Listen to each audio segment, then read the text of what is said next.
Pues, hola, buenas tardes, compañeras. Vamos a dar inicio a la conferencia del día de hoy. Espero que ya todas estuvieran, digamos, pusieran sus nombres ahí en el chat para efectos de asistencia. Y bueno, vamos a dar inicio el día de hoy con la conferencia. Déjenme. Y bueno, el día de hoy tenemos una invitada de lujo con nosotros. Permítanme, porque se están uniendo más compañeras, entonces denme un segundito. Ok, ok. Bueno, pues ahora sí, miren, a nombre de la Secretaría de Mujeres de Morena Hidalgo y de nuestra secretaria María Eugenia, pues les doy la más cordial bienvenida. El día de hoy, para nosotros es un gusto seguir con los trabajos de esta secretaría y agradecemos que se den el tiempo para aprender y reflexionar sobre temas, digamos, sobre los temas competentes respecto hacia la participación política de las mujeres.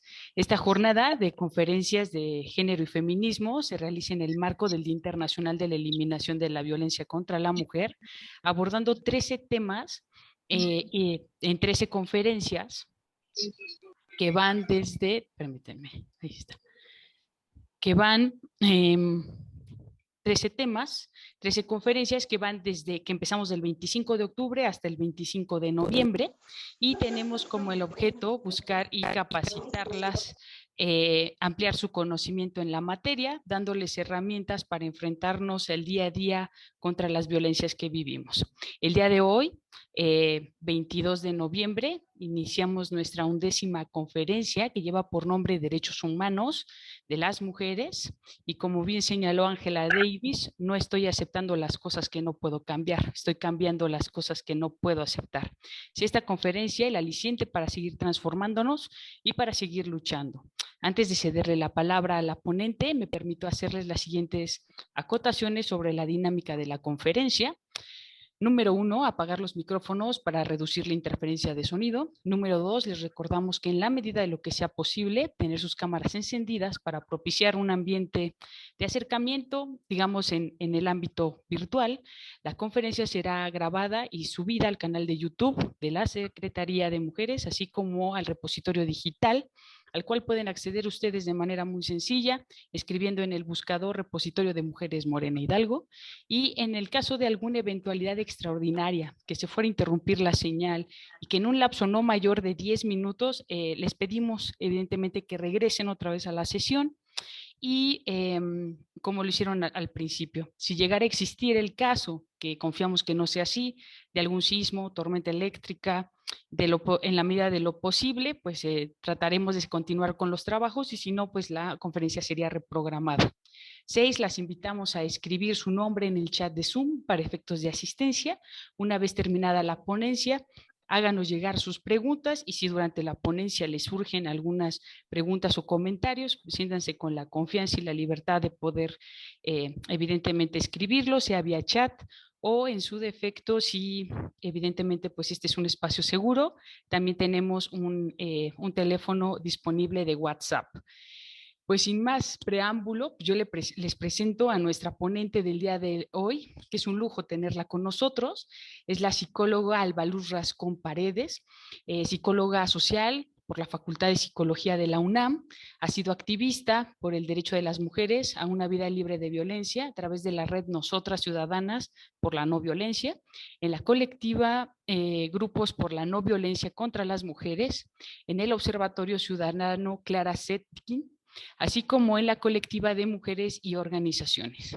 Asimismo, ha trabajado en procesos organizativos y de capacitación con la Alianza Campesina del Noreste, en el programa de la Mujer Campesina de UNORCA, en la Red Fronteriza de Salud y Medio Ambiente AC, en Jamuchim, Nazuco, si espero lo haya pronunciado bien, psicóloga, Espacios Alternativos para el Desarrollo AC, y en la Fundación Mexicana de Apoyo Infantil en convenio con la SEP y PNUD en diversas regiones del estado de Sonora.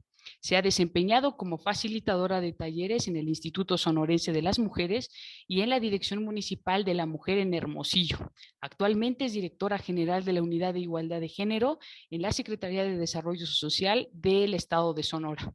Pues sin más preámbulo, le doy la bienvenida a la psicóloga Alba Luz Rascón y pues adelante, un gusto tenerla en este espacio.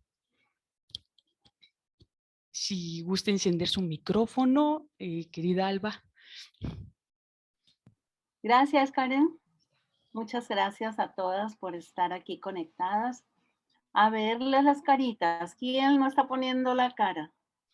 Pongan su carita, no sean tímidas. No sean tímidas. Es así de por sí incómodo estar en Zoom, ¿verdad? Sí. Y luego no vernos las caras en el buen sentido de la palabra, pues nos priva más de la comunicación visual. Entonces, por favor, repórtense para verlas y conocernos un poquito más. Ojalá que a todas les sea posible y tengan esa buena voluntad. Muy bien, pues gracias por la invitación. Y es cierto, andamos a las carreras como probablemente, o si les quiero compartir, aquí en Sonora, pues ya está gobernando un gobernador emanado de Morena. Trabajamos mucho para llegar aquí y pues estamos de fiesta. Los morenistas aún estamos de fiesta, aunque ya tengamos 2 meses así, ¿no? Trabajando.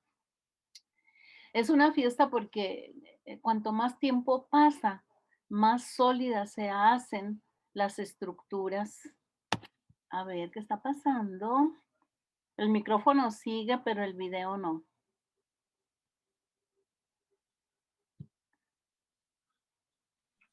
Nosotros sí te vemos a tiempo. Bueno, ya ahorita ya no, Alba, pero a ver si gustas A ver. revisarlo. Ahí ya te vemos, perfectísimo. Ok. Sí, también aquí debo aclarar, también a veces han estado cortes de internet seguido. No sé qué esté pasando, pero sí seguido tenemos eso. Hoy espero que esta sesión pues es breve, espero la podamos desarrollar sin contratiempos. Bueno, entonces el tema de derechos humanos en general se empezó a manejar muy fuerte hace, bueno, 1948, cuando se hizo la Declaración de los Derechos de los Derechos Humanos.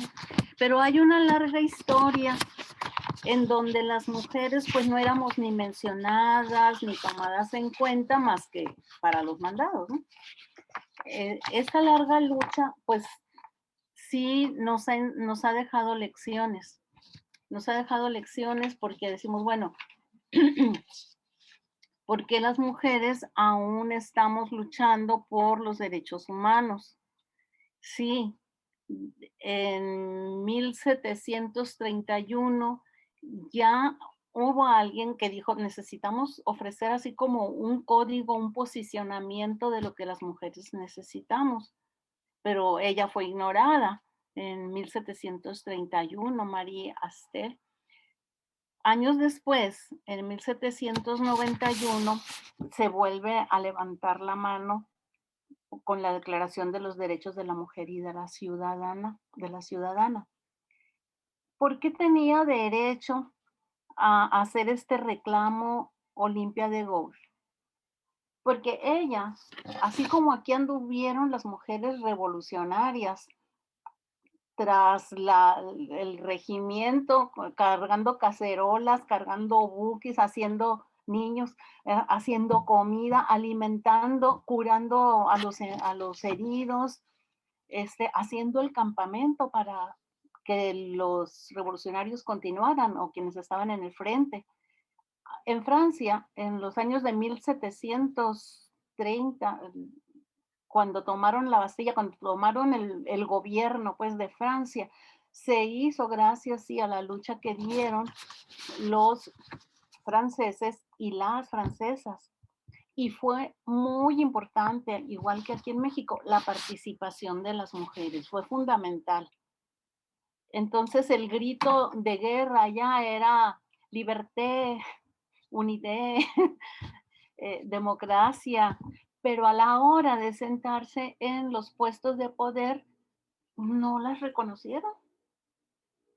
Ya de eso, ¿cuántos años hace? Saquen cuentas, como 1791, ya pasamos aquí toda la década, el siglo de los 800, pasaron el siglo XX con los años 1900, estamos en el siglo XXI y todavía tenemos que estar reclamando por la aplicación y vigencia de los derechos humanos de las mujeres y de todos, ¿no? Pero entonces a Olivia de Gauche la pasaron al cadalso, la asesinaron, porque por su persistencia, por su atrevimiento, porque sabiendo ella a lo que se exponía, continuó. Entonces era un escarmiento. Igual lo hicieron con sus compañeras, de encarcelarlas, de declararlas locas y de mantenerlas encerradas en manicomios. Y entonces, allí fue en base al sufrimiento. Hola. Otra nueva compañera. En 1792, Mary Wollstonecraft escribió la reivindicación de los derechos de la mujer. O sea, no habían pasado ni 9 años cuando ella ya publicó esto en Alemania. Y cada vez que una mujer levanta la mano, sí simbra los estamentos del poder. Porque fíjense qué importante es eso. Cuando una mujer levanta la voz, cuando una mujer se opone, no está sola. Ya representa a un colectivo. Consciente, inconscientemente, las mujeres estamos asociadas y vamos juntas. Es rarísimo que alguien se presente a una lucha política, a un activismo sola. Menos aún en aquellos años, ¿verdad? O igual que ahora, porque me hace pensar en la seguridad propia. Nosotras tenemos que cuidarnos unas a otras y no hay manera, pues, de lanzarse solo a una lucha política, a una lucha en la que te vas a ver expuesta al poder y no tener esa cobertura que nos da la colectividad. En esos años de 1700, 1800, así se trabajó. Las feministas nos hicieron escuela, hicieron escuela de activismo, hicieron escuela de pensamiento, porque también escribían. Y fíjense, qué importante, las que eran intelectuales tenían gran influencia y eran escuchadas, aun cuando las obreras no tuvieran acceso a los estudios, no tuvieran la oportunidad de la educación. Quienes estaban informadas y quienes tenían la oportunidad de educarse, hicieron su talacha de ir a hablar, de no quedarse nada más en su grupo de identidad, sino que se fueron con más mujeres de la población, porque lo que nos une, aun cuando se sea de distinta clase social, ¿qué son? Son las necesidades, son los intereses comunes. Eso es bien importante. Y si un interés común es la liberación, necesitamos juntarnos. Si un interés común es una lucha política o es una lucha electoral, necesitamos pasar por encima de las diferencias y trabajar juntas. Les quiero recordar que el 8 de marzo de 1910, Clara Zetkin hizo también un discurso muy importante en la segunda Conferencia Internacional de Mujeres Socialistas. En Dinamarca fue esta, en donde se aprobó una resolución firmada por más de 100 delegados de 107 países en los que se instituía el Día Internacional de la Mujer. Previamente, 11 años atrás, había habido el incendio de una fábrica en Nueva York. Entonces se conmemora el 8 de marzo por el asesinato de las mujeres, de las obreras de una fábrica textil que en realidad nunca se supo ni cuántas eran, pero más o menos se supone que son 130 mujeres obreras a quienes se les quitó la vida a través de ese incendio. Estaban encerradas, estaban en huelga, las encerraron y propiciaron o hicieron el incendio, igual para dar un escarmiento. El asunto ese de el escarmiento a las mujeres sigue siendo vigente, desgraciadamente. Si ustedes se dan cuenta, y hay análisis al respecto, de cuando es interrogado, investigado, se le hacen peritajes psicológicos a un asesino de alguna mujer, y él se asume como prácticamente como la víctima de ella y que él tuvo que intervenir y quitarle la vida, que él tuvo que intervenir porque ella constituía pues un peligro a la tradición, al deber ser, a las expectativas de él. Entonces ahí se, se vuelve, se hace el mundo al revés prácticamente. Dice, entonces el asesino, y él así lo introyecta. Pero bueno, más adelante volvemos al tema. Ahorita les estaba diciendo por qué. A mí me hace mucho ruido lo que me parece una larga lucha de las mujeres por nuestras libertades, por nuestros derechos. Y casi siempre lo traigo a colación, digo, en mi experiencia personal, en mis genealogías familiares, ¿qué pasaba en aquellos tiempos? Ese ejercicio a las mujeres nos va dando claridad y nos va creando ese vínculo con nuestras antepasadas y creándonos también ese vínculo afectivo y ese vínculo de reconocimiento de donde venimos y de lo que aprendimos y de lo que se sufrió, porque nunca he sabido que la han tenido fácil las mujeres, ni aún teniendo dinero, ni aún teniendo privilegios en el pasado lejano, se puede decir. Entonces digo, 1912, por ejemplo, el Día Internacional de la Mujer, ya lo reconocieron los llamados Países Bajos, Bélgica, Suecia, allá en el norte, en el norte de Europa. El 8 de marzo entonces, ya para 1914, se hizo como un movimiento por la paz, se fue transformando en la medida en que se generalizaba y se extendía a más naciones. Para 1952, un año antes de que su servidora naciera, estos derechos humanos fueron reconocidos por la Organización de Naciones Unidas.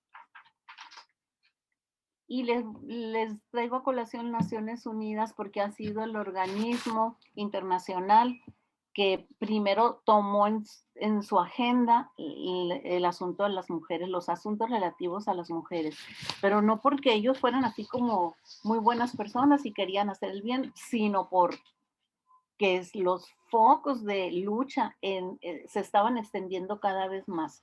En los países más desarrollados ya estaba prendida la llama de la insurgencia, se puede decir, de las mujeres. Entonces, se han ido ganando esos espacios que nosotras ahora disfrutamos y por los cuales también seguimos en lucha. Entonces, para 1952, sí, ya se había generalizado y aún así, por ejemplo, nosotros que fuimos excluidas cuando la Revolución Francesa. Fuimos excluidas cuando en 1948 se hace la Declaración de los Derechos del Hombre. Tal vez ustedes ya están muy enterados de esto, pero yo cuando fui más joven y que me enteré cómo que no estábamos incluidas, pues no, porque decían, son los derechos del hombre. Así se mencionó, así se nombró el documento de la Declaración de los Derechos del Hombre. Y entonces se manejaba, no, es que las mujeres van incluidas, porque como la mujer depende del hombre, no la tenemos que mencionar. 1948, fíjense bien. Entonces, el protagonismo de las mujeres, como fue creciendo, para 1953, aquí en México, ya se habían establecido focos feministas, o sea, focos de mujeres que luchaban por sus propios derechos, como fue en el estado de Yucatán. Entonces, la larga lucha de estos derechos llega a 1993, en donde toma más auge. Pero bueno, cuando estoy hablando de derechos humanos y ni siquiera hemos mencionado, no es fácil ponernos de acuerdo tampoco, pero bueno, en el discurso nosotros sabemos que nuestros derechos son los que defendemos a través de los derechos humanos de las mujeres. Es el derecho a la vida, el derecho a la integridad física, a la integridad de nuestros cuerpos. Eso implica el derecho a decir no y a decir sí, y es nuestro derecho a preservar nuestra independencia de criterio y a partir de este derecho tenemos que desarrollar muchas cosas para conservar nuestra integridad. Por ejemplo, cuando decimos, es que dije que no, pues no te creo porque cuando un hombre nos cuestiona porque no nos cree, el problema no es mío, el problema es de él. Él es el que no cree. Yo simplemente no tengo por qué estar explicando que un no es un no. No es mi deber, pero sí mi asertividad, mi capacidad de poner barreras sobre las personas que son acosadoras, por ejemplo, las personas que nos demandan más del afecto o la cercanía que nosotras queremos admitir. Tenemos que hacer uso de nuestra habilidad para ponerlos en su lugar. De hecho, es nuestro derecho la integridad, pero tenemos que hacerlo valer, sí, no nada más en las instancias de gobierno o en las instancias internacionales, también en nuestra vida privada. Otro derecho que defendemos a través de los derechos humanos de las mujeres es el derecho al trabajo, a la educación, a la cultura, al acceso al poder, el derecho a una vida sexual sana y a una vida reproductiva plena, donde nosotras también tomemos las decisiones. Otros derechos son el de conservar nuestros ingresos, que vienen siendo los derechos de tipo económico y patrimonial, así como el derecho a la dignidad, al goce de los afectos, a la igualdad de condiciones entre hombres y mujeres en todos los aspectos. Entonces, es un muy amplio abanico de derechos por los cuales luchamos y que están en la agenda de las mujeres.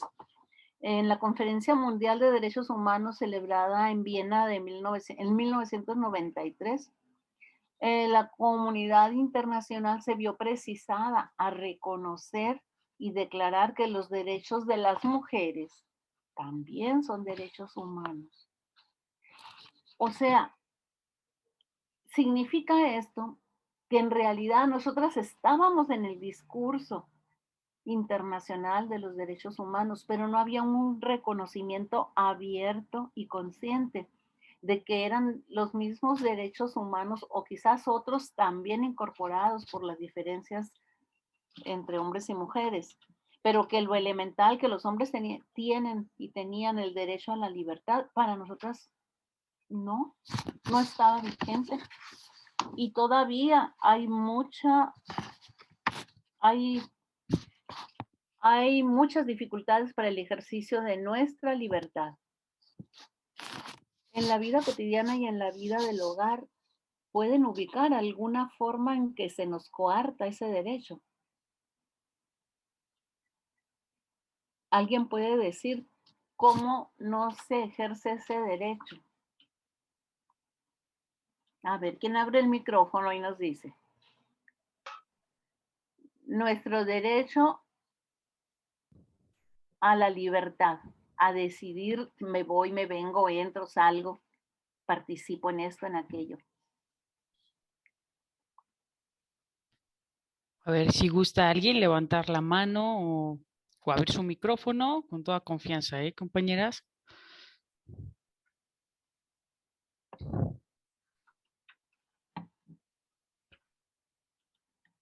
A ver si. A ver.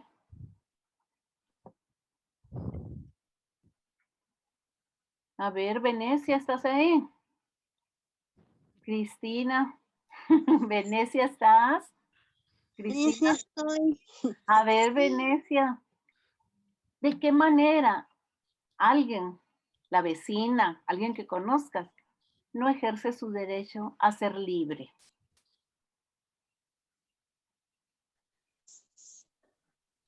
Híjoles. Mm, En la vida práctica, en nuestra vida cotidiana.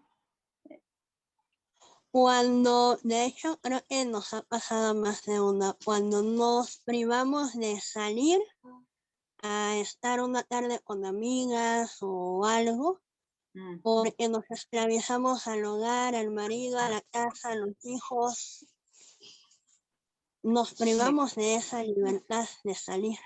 Ajá, ¿verdad?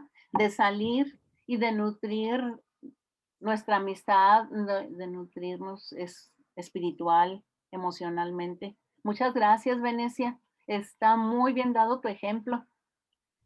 Gracias. Es buenísimo porque esa es una clásica conducta que tenemos, que nos privamos de salir. Fíjense, y no es nada más privarnos de salir una vez, ¿verdad? Nos privamos de salir una vez y luego otra y luego otra y luego otra. En parte, porque ya lo vamos nosotros incorporando a nuestro comportamiento, a nuestro esquema de comportamiento. Cedemos una vez o decimos, no, pues esta vez no voy a ir a reunirme, no voy a ir a ver a las comadres, a las amigas, a las compañeras. No voy a ir porque es X, ¿no? Siempre hay cosas pendientes con los hijos, la casa, el compañero. Entonces, cuando hacemos desde la primera vez ese ceder, dejar nuestro derecho, ya estamos abriendo la puerta a sucesivas ocasiones. Y quizás se ve como algo muy frívolo, muy simple y muy sencillo. Y no lo es, no lo es, porque dentro de nosotras internalizamos poner en primer lugar a otros. No, no nosotras, no somos las más importantes, por mucha ilusión que hayamos tenido, por mucho haber tenido expectativas sobre esa salida.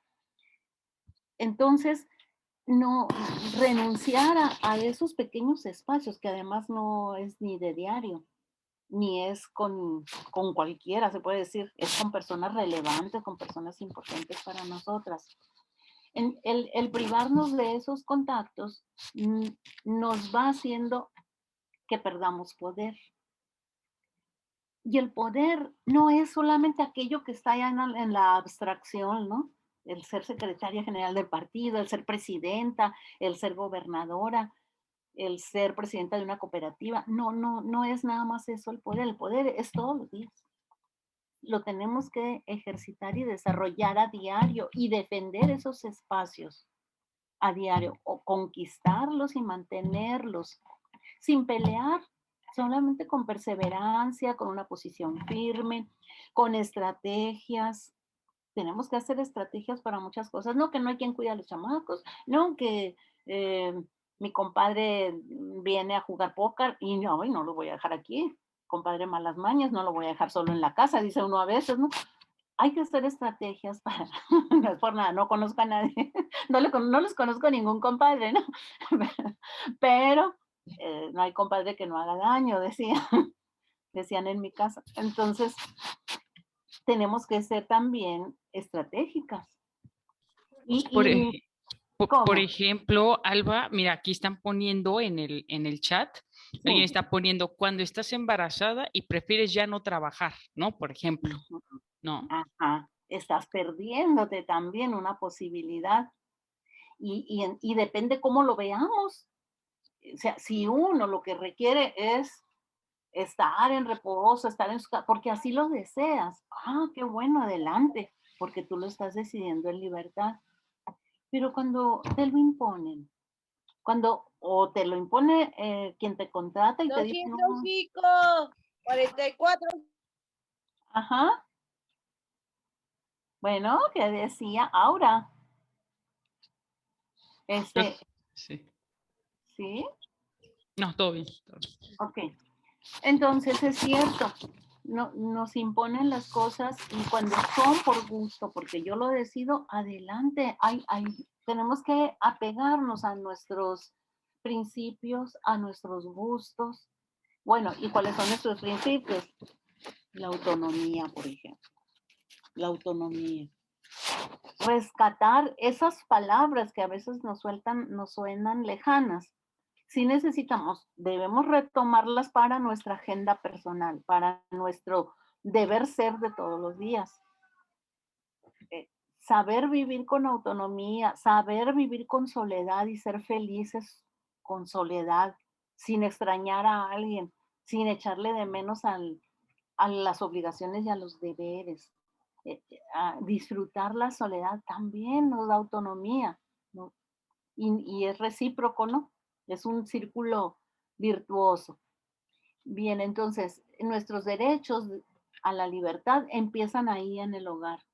Y una cosa, les enseñamos en la familia, somos maestras, querámoslo o no.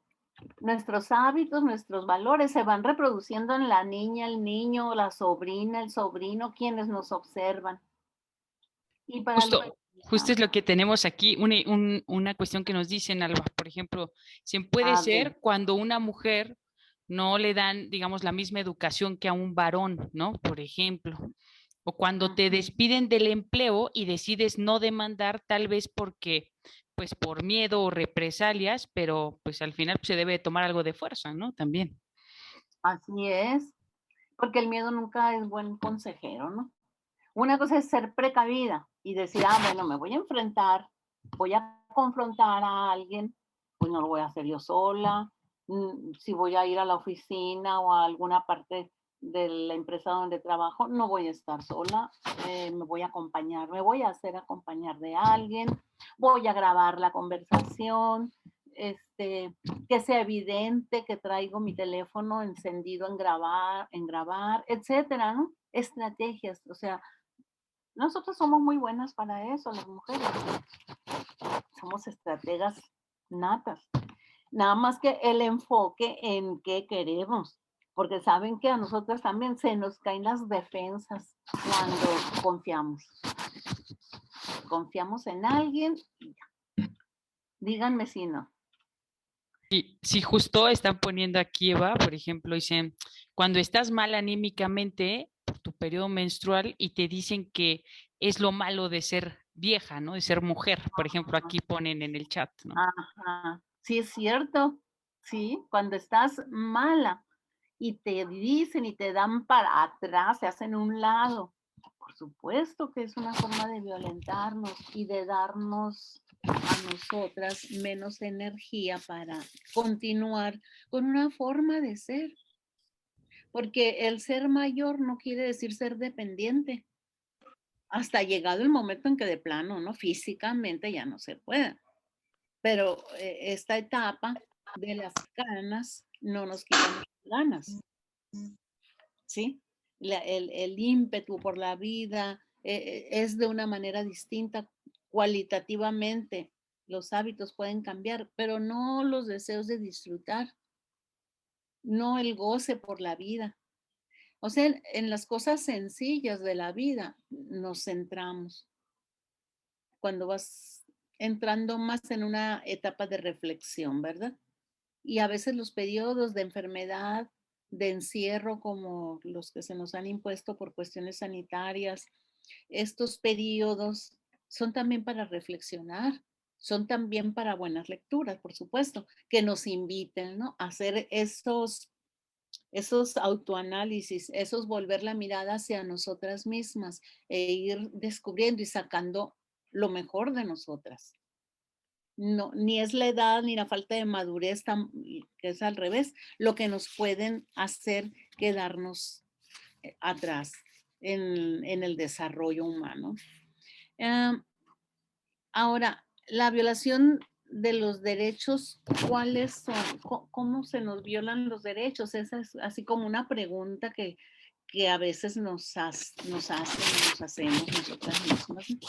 ¿Cuándo se violan los derechos? ¿Cuáles son los derechos? Pues la violación del derecho a la integridad es un derecho que se nos quita cuando hay violencia en la familia, cuando hay abuso, por ejemplo, abuso económico, que digamos los dos trabajamos y el que administra y el que nos quita el dinero o la tarjeta es el esposo.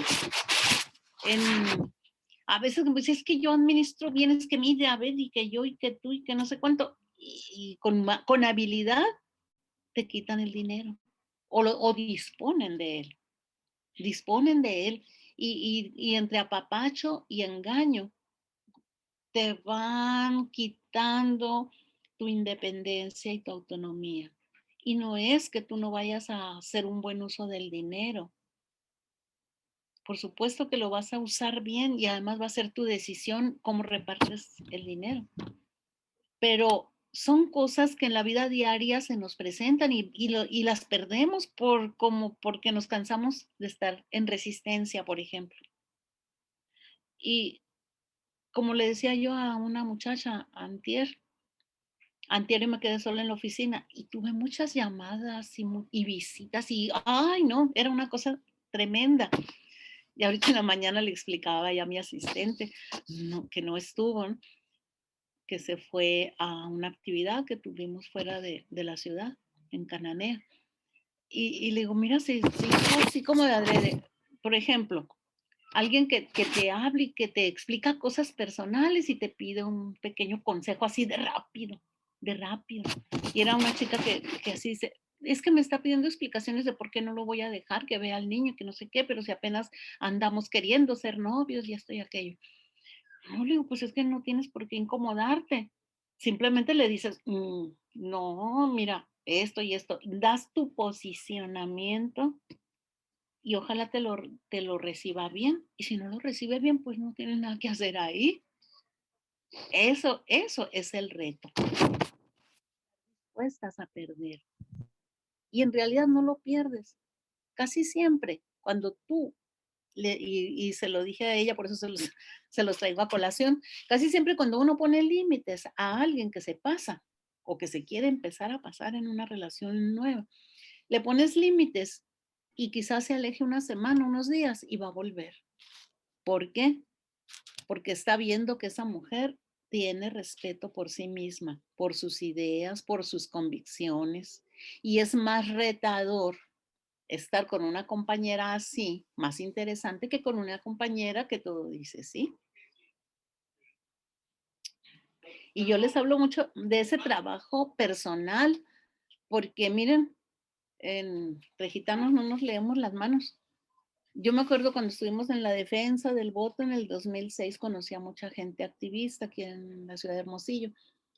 Y una persona que es doctora, tiene muchos estudios, entre ellos unos doctorados, 2 doctorados, esposa de otro también, muy buen amigo, muy buenos activistas los dos. Y recuerdo que la invité a una actividad de mujeres, que íbamos a tener una junta, un cafecito y pues de formación política. Pero le digo, vamos a tener un café en la casa fulana y así, así, así, te invito. Pues a ver qué me dice José. ¿Quién le?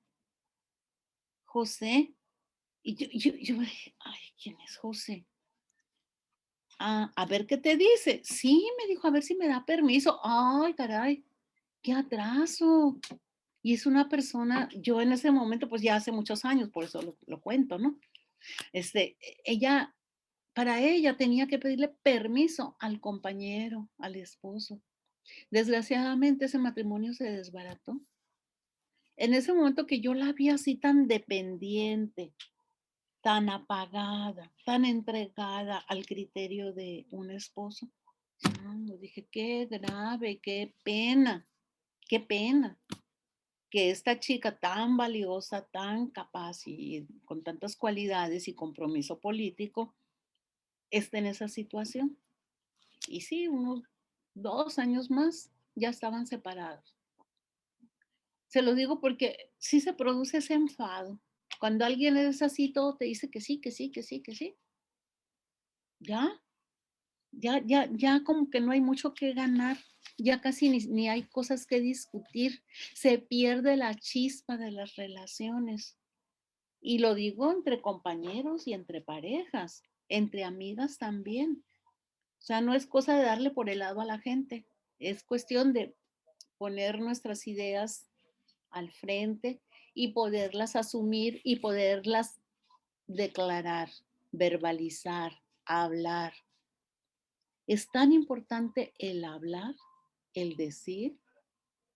Si Clara Zetkin no hubiese hablado y no hubiera levantado la mano y hubiera propuesto en el Parlamento Europeo que tendría que haber un Día Internacional de las Mujeres, pues quizá no hubiera pasado nada. Y si nos vamos a los ámbitos nacionales, igual, pues, igual. Si las mujeres, si Leona Vicario no hubiera ella dicho, yo puedo, yo soy, yo voy a llevar, yo voy a traer, yo voy a cooperar así y así, igual, pues, no es lo mismo que alguien te mande y ahí va siguiendo. Que tú tengas la decisión. Eso es tan importante que es una práctica cotidiana y es no dejar violar nuestros derechos, nuestro derecho a creer, nuestro derecho a tener una religión, nuestro derecho a la cultura, al ejercicio del arte o al disfrutar el arte. Fíjense que están dichos como derechos, porque son derechos que se violan a las mujeres, son derechos que se nos violan y quizás entre compañeros, a los hombres no les pasa eso, porque quizás uno, si tiene un compañero que dice, no, pues yo voy al equipo de béisbol, de fútbol y todos los fines de semana, y voy con mi grupito a echar unas chelas y los sábados a mediodía, y todas esas cosas que la mayoría de los hombres hacen. Por lo general una mujer no se interpone, no les prohíbe, ni lo obliga a hacer cosas distintas y a nosotras sí nos pasa. Entonces, si nos pasa, se vulnera nuestro derecho, se violan el derecho también, los derechos a la igualdad y, por ejemplo, se dice y se declara que somos iguales ante la ley, tanto los hombres como las mujeres. En 1948 quedó como una declaración, no pasó nada. Alguien está preguntando. Es un comentario, Salva, pero mira, en Ajá. general, por ejemplo, justo nos mencionaban acerca de lo de la violencia, por ejemplo, económica, que en hace un momento lo mencionaste, y en el ejemplo dado del matrimonio de que la mujer estaba muy, muy, muy apegada, digamos, a su Sí. pareja. Aquí, por ejemplo, dicen que bueno, que terminó una relación, ¿no? Ninguna mujer, evidentemente necesita estar temerosa, ¿no? De lo que con su pareja, ¿no? Que eso es importantísimo. Y bueno, ya viene una serie de preguntas. Dice, ¿qué mujer en perspectiva para ti, Alba, menciona ha marcado tu vida en la lucha de los derechos por las mujeres, ¿no? Aquí en la lucha, miren, yo recurro a las genealogías y les decía al principio que para mí era importante ver hacia atrás y yo decía, ay, 1914, ¿qué estaba pasando? Se estaba popularizando, por decirlo así, los derechos de las mujeres y otros países acogiéndose a esta bandera, ¿no? De los derechos de las mujeres. Aquí para empezar por las personas de mi árbol genealógico, de mi familia que me han inspirado, ahí está mi abuela. Bueno, eran 2 abuelas. La abuela paterna se casó con un revolucionario. Años de un revolucionario de Madero, entonces aquí en Sonora fue un relajo entre Carranza, Madero, Orozco, bueno, ella se casó con un revolucionario. La abuela de ella se había casado, ¿cuántos años atrás sería? Si ella en el 14 tenía 23 años, 24 años tenía, pues su abuela se ha de haber casado allá como 1850, yo creo. Se casó bajo la ley Juárez. Eso fue algo que nos contaba la abuela. O sea, mi abuela dijo, se casó enamorada. Ah, qué bueno. Pero eso le costó que la sacaran de su familia, unos ricos de aquí. ¿Pero por qué? Porque ella se casó por la ley Juárez, porque no le aceptaban a su novio. Su novio era una persona con mucha creatividad, escribía música, era observador de las estrellas y hacía mapas del firmamento, pero sin instrucción, sin oportunidades de estudios. Pero él creaba y desarrollaba cosas de ciencia y de arte, ¿no? A su manera, pues, una forma simple, una forma sencilla. A ella dijo, no, pues no lo quieren, no nos quieren, vámonos, se fueron al registro civil a otro pueblo, ahí dijeron nosotros nos casamos. Y, entonces para mí, de jovencita, escuchar eso, para mí eso fue un hito en la historia familiar, que mi propia abuela desafió a su familia, desafió a su pueblo, porque ella optó y ella decidió casarse con el hombre que ella amaba. Eh, Mi madre también nos contó, todavía yo adolescente, mi papá nos contó que mi mamá le tiró un planchazo en forma inesperada. Esos detalles a mí sí me marcaron. Dije, ay, pero ¿por qué le pegó, mamá? ¿Por qué le aventó? No, no le pegué, dice, le aventé una plancha. Pero cuéntales por qué. Le dice. Mi mamá era bastante silenciosa, así muy tranquila, pero muy inteligente. Y cuando hablaba, hablaba de la verdad. Ella me dijo, cuéntales por qué. Ay, no, es que se veía tan bonita arriba de una silla, estirándose en el trastero para sacar, bajar cosas de allá, que yo no me pude resistir. Le di una nalgada. Ay, no, dijo mi mamá, me dio tanto coraje, me dio mucho coraje. Tu papá no tenía por qué haber hecho eso. Le dolió mucho. No, no es que me doliera mucho.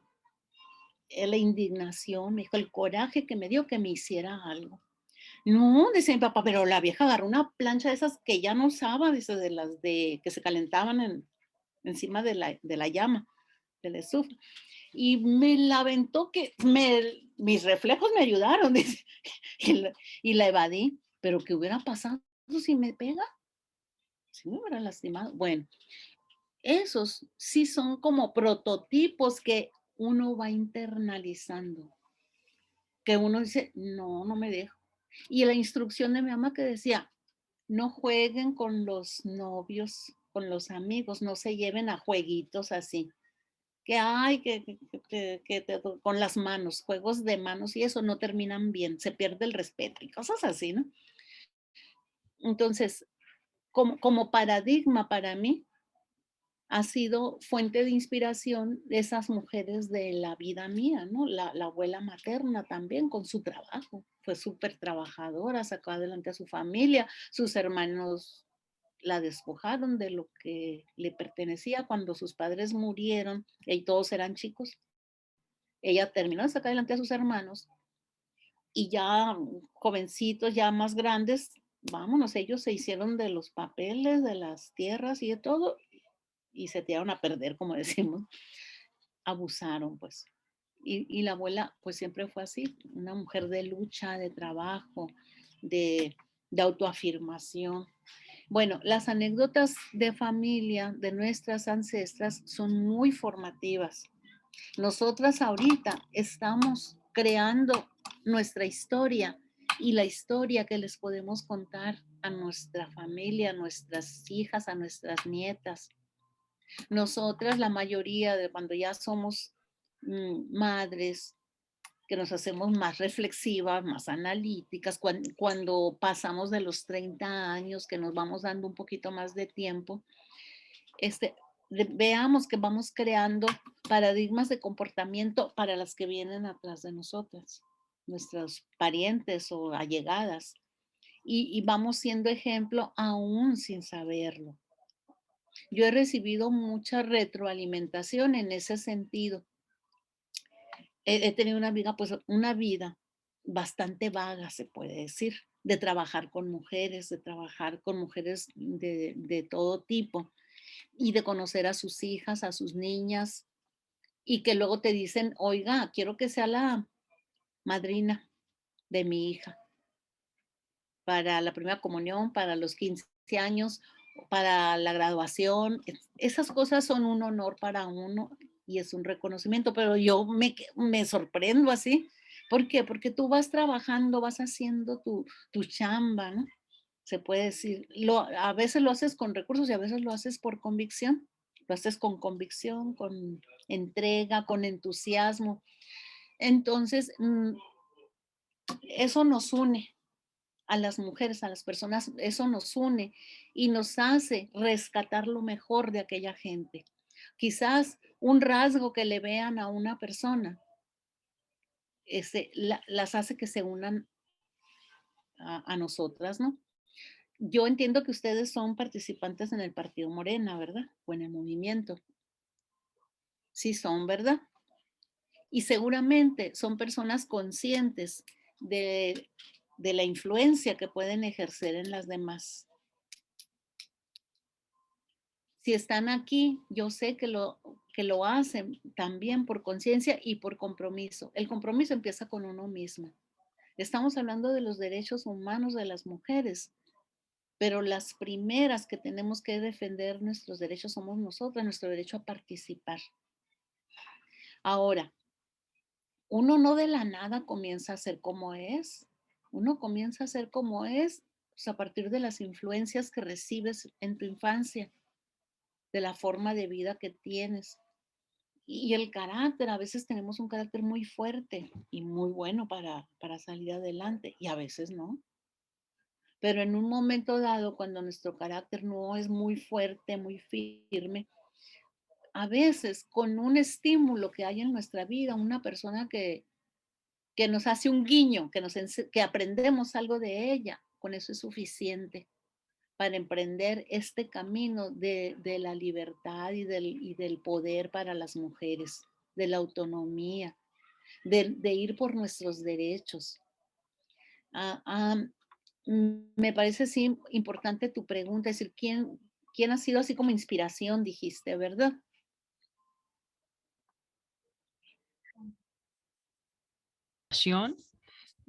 Como mujer, ¿no? Ajá. Básicamente.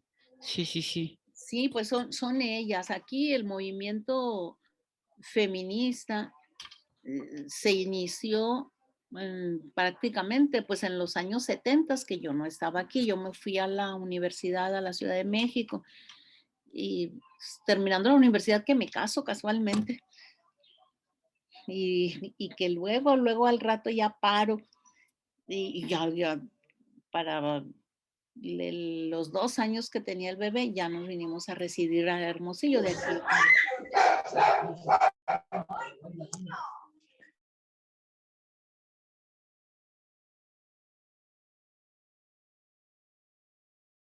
Creo que se perdió el audio, maestra. Alba, ahí está otra vez. A ver, nada más que active su audio, compañera Alba. Ajá. Ahí estás, ahí está. Se nos fue solo, ¿eh? No, sí, no. sí, sí. A ver, ¿a cuánto vamos de tiempo? Ya son 7:10, querida Alba. No sé si quieras que, digamos, entremos como a la parte de preguntas, que si hay algunas, no sé cómo veas. Bueno, ¿te así parece adelante, bien? adelante. Sí, Claro. claro. Mira, aquí hay una cuestión que dice, con respecto a las cuestiones, evidentemente, del derecho que tenemos a las mujeres a decidir, dice, ¿qué opinión tienes acerca del aborto legal? ¿México está retardado en ese tema debido a la cultura? Esa es una pregunta, Alba. Ajá, muy buena pregunta. Sí. Mira, lo que el aborto legal significa para las mujeres es enorme, es enorme. La cuestión reproductiva, las necesidades que implican la reproducción, no, a nosotras nos paran, nos someten. Y bueno, históricamente lo hemos aceptado las mujeres, pero cuando hay una imposibilidad de atenderte y de dar vida y de cuidar de esa vida. Yo sí considero que tenemos derecho sobre nuestro cuerpo. No es sobre el cuerpo de nadie más, es sobre el nuestro. Porque fíjense, si dicen en la Declaración de los Derechos Humanos de 1948, dicen dotados de conciencia, como estamos, algo así, tienes derecho a ser libre. Supuestamente era para nosotros, dotados de conciencia y razón. A los hombres se les reconocieron sus derechos humanos y fueron un montón de derechos humanos. Cuando las mujeres reclamamos nuestros derechos a la salud sexual y reproductiva, ahí ya no estamos dotadas de derecho, de conciencia, ¿no? Allí ya nos vuelven a poner la etiqueta que les ponían en 1700. Está loca, está en condición de insania. Hay que encerrarla, hay que segregarla, hay que divorciarla, lo que sea implicar, separar, desconocer. Ahora el discurso que nos avientan encima a quienes estamos por el derecho a decidir sobre nuestro cuerpo y al aborto legal, pues sí, hay mucho para tratar de neutralizar este discurso que es muy poderoso y es muy poderoso porque es como se puede decir, aunque no es correcto, una vanguardia de mujeres, pues lo reclamamos muchas mujeres, pero no es que porque para nosotras o para nuestras hijas o para casos particulares, es para una masa de mujeres que no tienen acceso ni a los cuidados de salud sexual y reproductiva como para evitar un embarazo. Están sometidas a una situación de opresión, de desempoderamiento económico, de libertad, que no pueden ellas manejar su reproductividad. Y ya quizás es la última medida, el aborto, no es lo más deseable, pero tienes la libertad de hacerlo. Con esto, a mí me parece particularmente que es como una estrategia como la que hemos usado contra el feminicidio. Nosotras hemos luchado contra el feminicidio estratégicamente. Decía, no, sabemos que es muy difícil bajar la criminalidad feminicida, pero sabemos que el Estado está obligado a tomar medidas para prevenir la violencia. Y si el Estado cumple con la prevención, se van a ir bajando las tasas de violencia y de mortalidad feminicida. Es estratégico entonces decir ni una muerta más, ni una mujer menos, o el eslogan que nosotros construyamos, ¿verdad? Con esto de los derechos sexuales y reproductivos que exigimos la libertad para ponerle fin a un embarazo, es lo mismo. No es que queramos que todo el mundo, no tome anticonceptivos, no se programe para cuidarse, y simplemente se embaraza y vaya. No, a nadie le encanta estar embarazando, es también un sacrificio para el cuerpo propio y para ti misma. No es que nos encante, pero es una necesidad. Eso es mi posición.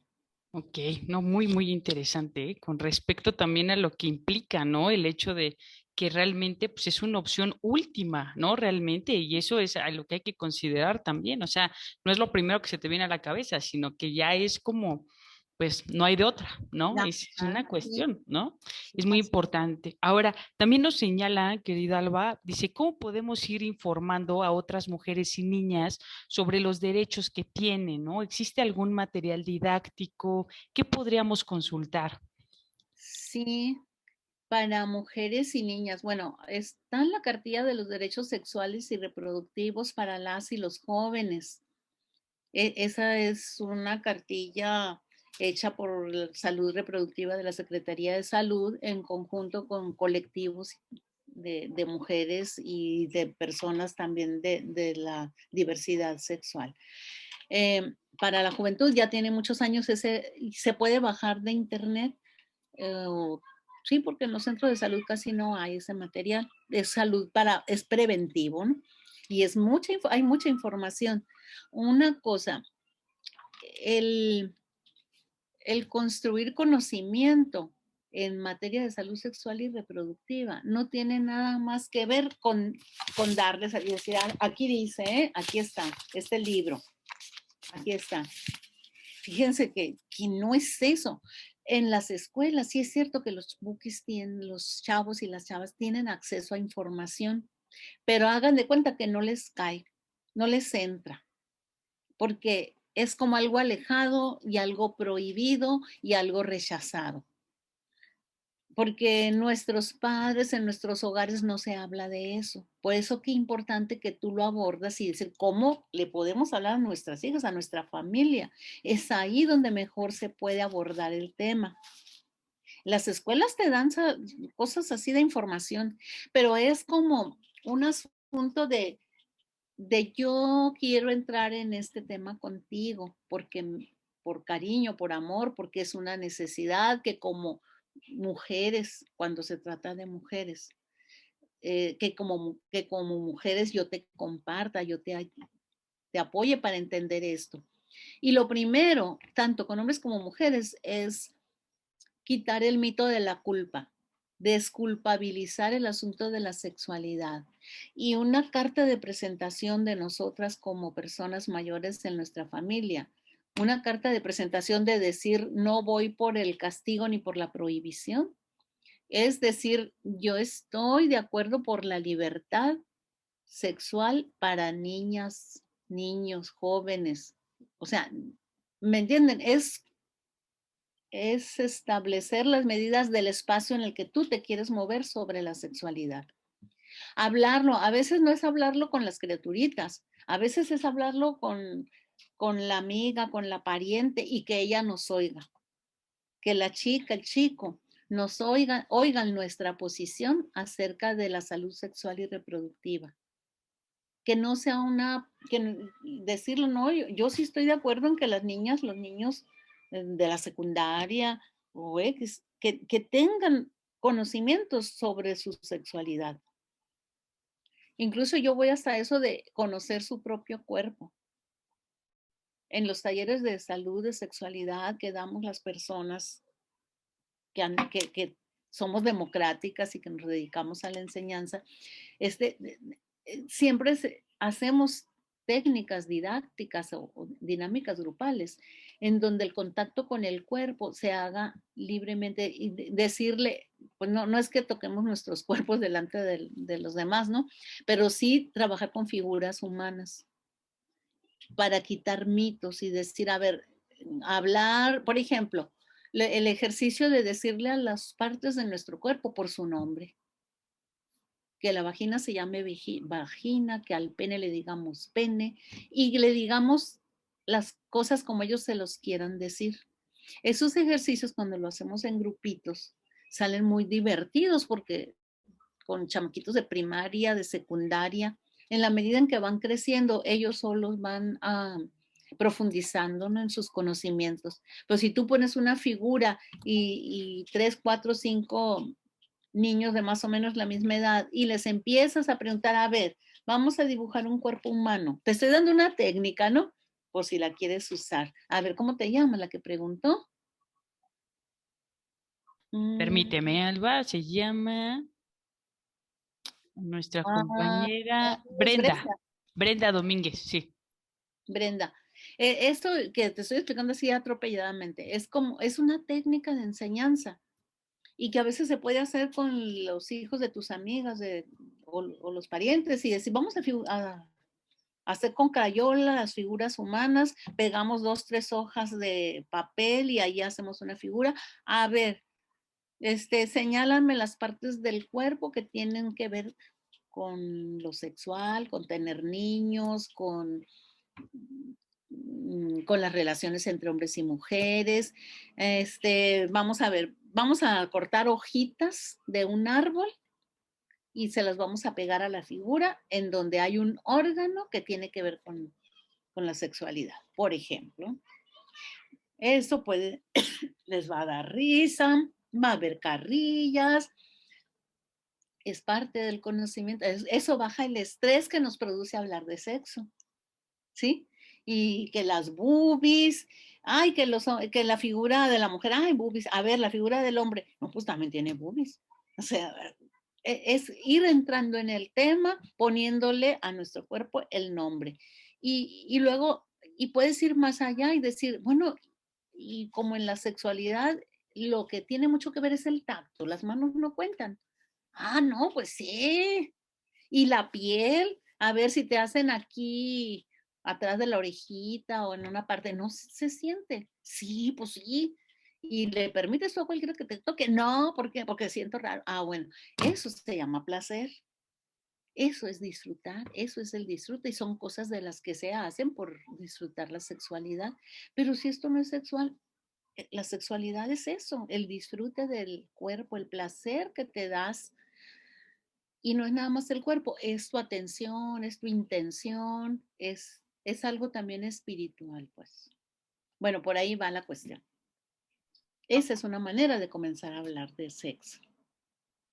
Muy interesante porque realmente a partir de un ejercicio, ¿cómo podemos, digamos, enseñarle a los niños, ¿no? Mostrarles este tipo de temas que, como bien señala Salva, luego son muy complicados por esta onda de la vergüenza, ¿no? Un poco, y ir rompiéndola con estos ejercicios, ¿no? Y bueno, pues ya, digamos, como última pregunta, Alba, para ya ir cerrando ahora sí que esta magnífica ponencia. Hay un tema muy, muy complicado que evidentemente pues digamos como por desgracia, es el pan de cada día en México y es la cuestión del tema de los feminicidios, ¿no? Entonces, dentro del marco de garantizar los derechos humanos de las mujeres, ¿cómo podemos, digamos, tratar este tipo de temas, ¿no? Ajá.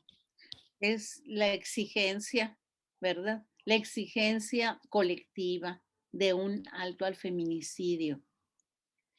Ahorita estamos en un momento muy complicado, yo diría que en el país. Hace 15 años, 20 años, no, quizás casi siempre era más violencia al interior del hogar, en donde se ejercía la violencia feminicida y era en relaciones de afecto.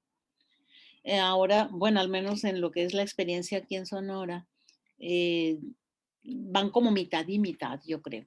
Unas son la mitad de las mujeres asesinadas, se puede decir que es por violencia feminicida en las relaciones de afecto, de confianza, y otra es la violencia por los negocios chuecos, ¿sí?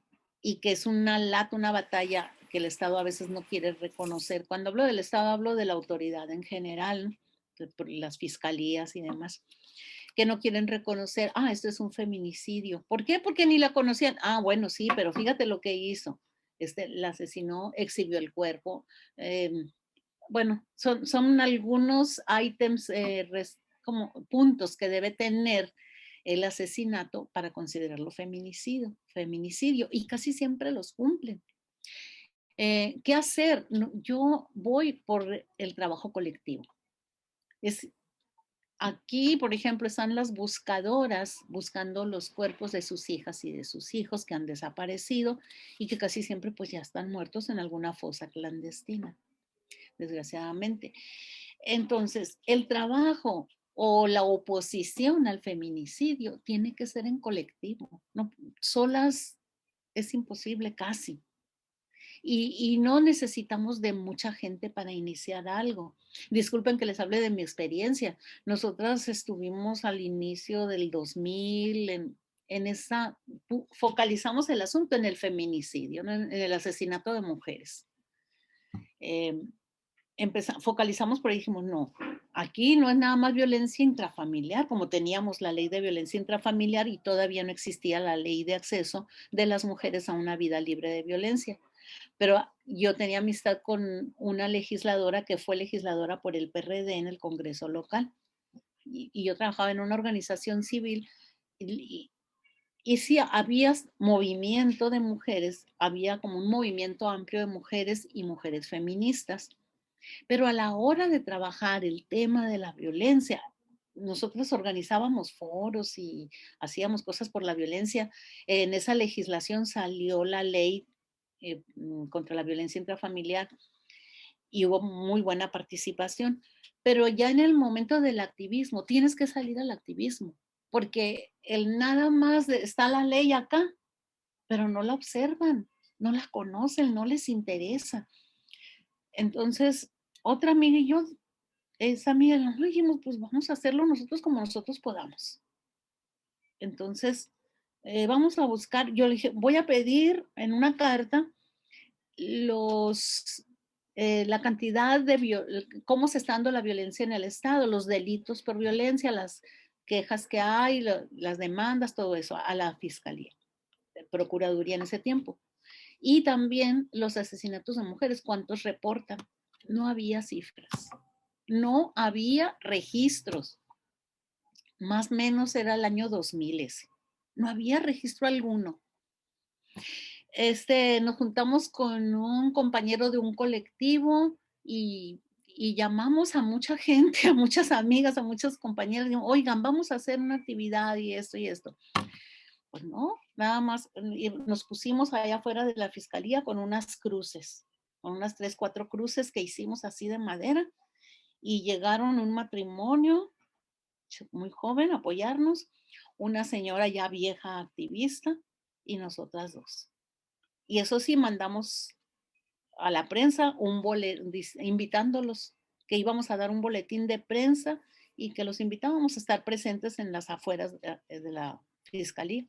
Fueron, tuvimos una cobertura de prensa y allí hicimos circo, maroma y teatro, pero de atrevidas y de improvisadas. Llegó otra amiga también y ya le dije, ay, miren, están llegando periodistas, órale, vamos a hacer aquí una, ¿cómo le dicen ahora? Una instalación. ¿Qué hacemos? Nos tiramos en el suelo como en representación de esos cuerpos que quedan tirados en el suelo. Así, como que nosotras lo hacemos aquí, porque visualmente es muy importante eso, dejar el mensaje visual. Nos tiramos al suelo. Claro que salimos en primera plana, en los periódicos más importantes, y allí empezó el tema a posicionarse públicamente. Y nosotras a ponernos de acuerdo a ver quién va a declarar ante la prensa. No, pues la que fue diputada, la que tiene así como más tablas. Y ya pues llegan los periodistas y bueno, sí, tenemos un boletín de prensa. Ah, bueno, pero ¿qué me dice de esto? ¿Qué me dice de aquello? ¿Cuántos feminicidios hay? ¿A quién mataron? No, pues en tal mes mataron a fulanita, en tal mes. Nosotros empezamos, para ese día, empezamos a hacer un registro hemerográfico. O sea, a revisar los periódicos locales y registrar el nombre de la víctima, dónde, cómo fue encontrada y así, ¿no? Entonces, ¿qué fue? Es una acción colectiva de un grupo chiquito, de un grupo muy pequeño, con una estrategia de medios, de decir, vamos a mandar el boletín, vamos a mandar la invitación por el correo y a ver quién cae. Y así fue, ¿no? Se lo narro como un ejemplo muy simple, muy sencillo y de vida, que así se hacen las cosas. Yo sí les decía, podemos poner en las casas de los agresores un cartel y ponerles así, ay, pero necesitamos cobertura de los vecinos. No, pues no había eso, ¿no?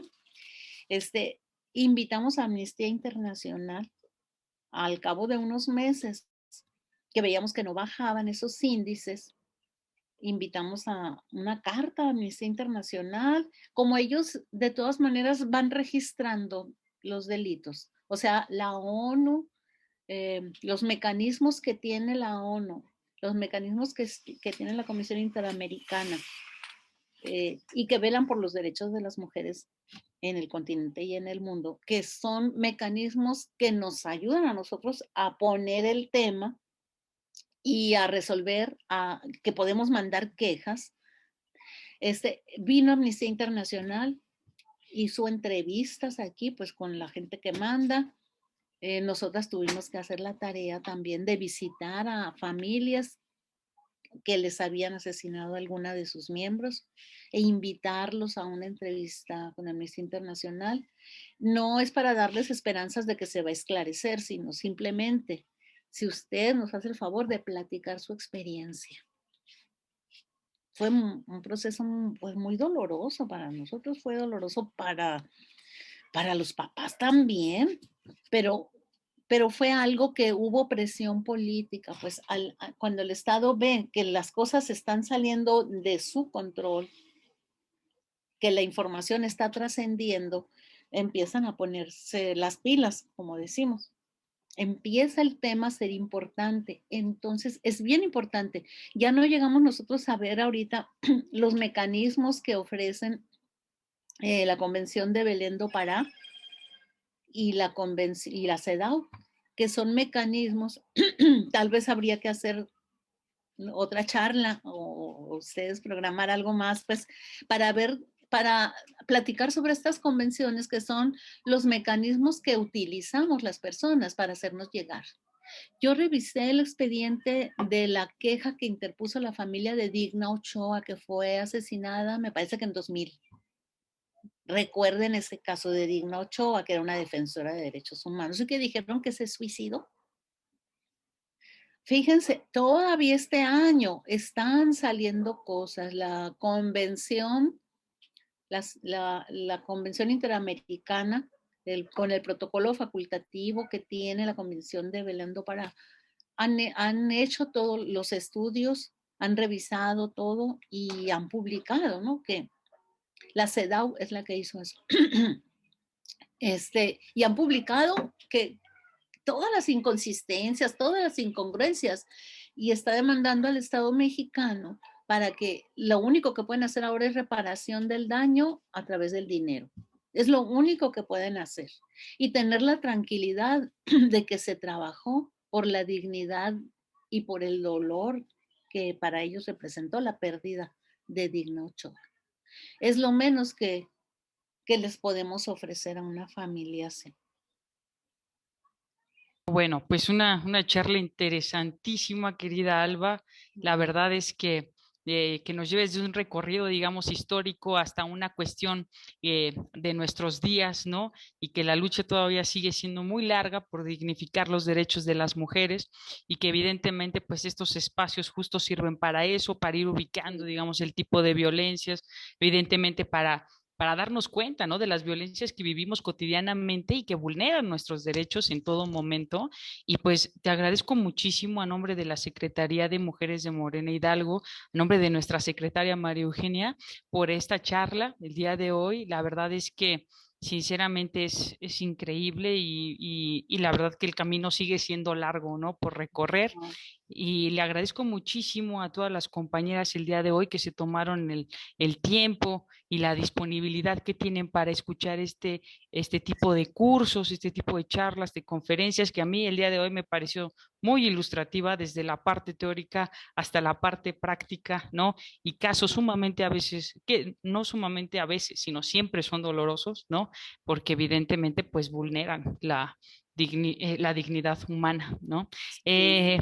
Entonces, pues yo les quiero agradecer muchísimo, Alba, yo te quiero agradecer muchísimo a nombre de la Secretaría, a nombre de la Secretaria María Eugenia, y pues invitarlas, compañeras, el día de mañana, ya es la última charla de este ciclo de conferencias, vamos a tener a las 6 de la tarde, el día de mañana, diversidad sexual y feminismo, y obviamente, como ya les habíamos comentado, para el día 25 de noviembre tenemos a la doctora Marcela Lagarde en conferencia. Obviamente, pues están todas invitadas. Claramente también usted, querida Alba, pues ahí le vamos a enviar la invitación.